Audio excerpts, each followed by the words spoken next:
Hello welcome back to my channel. గుడ్లు మునక్కాయ curry చేస్తున్నాను. వీడియో మొత్తం స్కిప్ చేయకుండా చూసేయండి. ఫస్ట్ స్టవ్ వెలిగించుకొని కళాయి పెట్టుకొని ఆయిల్ వేసి ఆయిల్ బాగా వేడెక్కిన తర్వాత 2 పచ్చిమిరపకాయలు కట్ చేసుకొని యాడ్ చేసుకోవాలి. తర్వాత ఆనియన్స్ ఉల్లిపాయలు 3 తీసుకొని బాగా క్లీన్ చేసుకొని చిన్న చిన్న ముక్కలు కట్ చేసుకొని యాడ్ చేసుకోండి.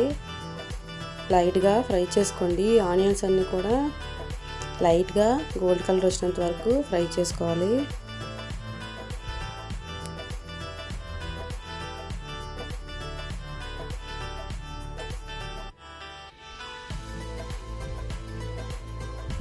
ఆనియన్స్ బాగా ఫ్రై అయిన తర్వాత టమాటాలు 3 టమాటాలు తీసుకొని బాగా క్లీన్ చేసుకొని ముక్కలు కట్ చేసుకొని యాడ్ చేసుకోండి.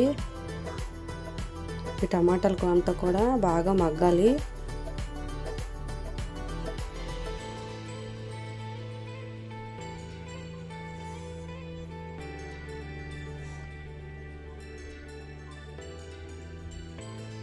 ఈ టమాటాలు కొంచెం మగ్గాయి కదా, ఇప్పుడు ఇందులోకి పసుపు యాడ్ చేసుకోవాలి.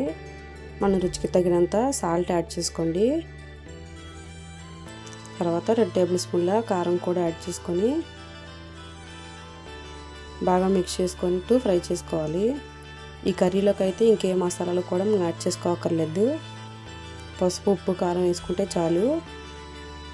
ఈ కర్రీ ఇలా చేసుకుంటేనే టేస్ట్ బాగుంటుంది. మీలో ఎంతమందికి గుడ్లు ములంకాయ కాంబినేషన్లో కర్రీ చేసుకుంటే నచ్చుతుందో కామెంట్ చేసేయండి. నాకైతే చాలా ఇష్టం ఈ కర్రీ.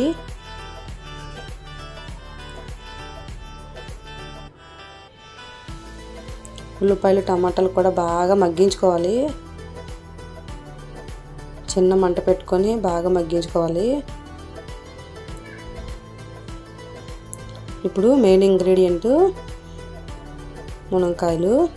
ఇవి బాగా క్లీన్ చేసుకొని ఈ విధంగా ముక్కలుగా కట్ చేసుకొని యాడ్ చేసుకోవాలి. ఇలాగే ఈ గ్రేవీలో అయితే 2 నిమిషాలు ఫ్రై చేసుకోవాలి మునక్కాయలు. ఇప్పుడు బాగుంటుంది టేస్ట్. తర్వాత ముందు ఉడకబెట్టి పెట్టుకున్న గుడ్లు ఇప్పుడు యాడ్ చేసుకోవాలి. శుభ్రంగా గుడ్లుకున్న పెచ్చంతా కూడా తీసుకొని యాడ్ చేసుకొని తర్వాత చింతపండు రసం యాడ్ చేసుకోవాలి. ఈ గ్రేవీ అంతా కూడా దగ్గర అయినంత వరకు కొంచెం వాటర్ అయితే యాడ్ చేసుకోండి.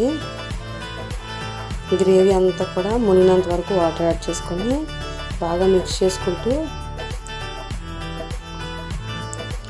సాల్ట్ సరిపోయిందో లేదో చూసుకొని అడ్జస్ట్ చేసుకోండి. ఈ విధంగా బాయిల్ అవుతున్నప్పుడు కొంచెం కొత్తిమీర యాడ్ చేసుకొని మూత పెట్టుకొని ఒక 15 నిమిషాలు ఉడికించుకుంటే వాటర్ అంతా కూడా దగ్గరగా అయ్యి కర్రీ రెడీ అయిపోతుంది. చూసారా, మూత ఓపెన్ చేసి చూస్తే ఎంత బాగా ఉడికిందో. గ్రేవీ అంతా కూడా దగ్గరగా అయింది కదా.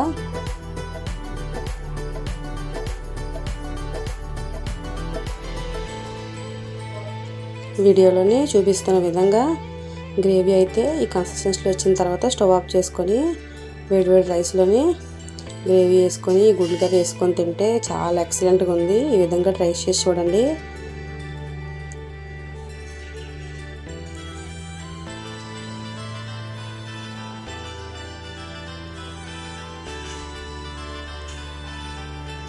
Please like, share and subscribe my channel.